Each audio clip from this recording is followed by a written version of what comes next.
ஒரு காலத்துல தான் தான் பெரிய சிற்பி அப்படின்னு தலைக்கணத்தோட இருந்த ஒரு சிற்பியோட அகந்தைய எப்படி சிவபெருமான் நடக்கினார்னு உங்களுக்கு தெரியுமா? இந்த ஒரு ஆன்மீக தகவலை தெரிஞ்சுக்கிறதுக்கு முன்னாடி என்னோட சேனலை சப்ஸ்கிரைப் பண்ணிட்டு பாருங்க. அப்படியே உங்களுக்கு சிவன் பிடிக்கும் அப்படின்னா ஓம் நம சிவாய அப்படின்னு கமெண்ட் பண்ணுங்க.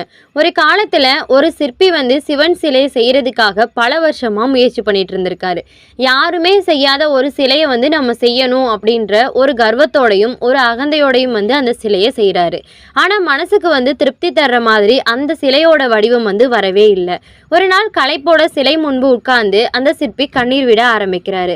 நான் இந்த ஒரு சிலையை அழகா உருவாக்குறதுக்காக முயற்சி பண்ணிட்டு இருக்கேன், ஆனால் அதோட வடிவம் மட்டும் அழகாவே வரவே இல்லையே அப்படின்னு சொல்லி நொந்திருக்கிறாரு. அந்த நொடியில சிவன் தோன்றி சிரிச்சுக்கிட்டே சொல்றாரு, நீ கல்ல செதுக்கல, உன்னோட அகந்தையை தான் செதுக்கி இருக்க, அதனால தான் அந்த சிலை இந்த ஒரு வடிவத்துல வந்திருக்கு. நீ மனசார இந்த ஒரு சிலையை செதுக்கி பாரு அப்படின்னு சொல்லியிருக்காரு.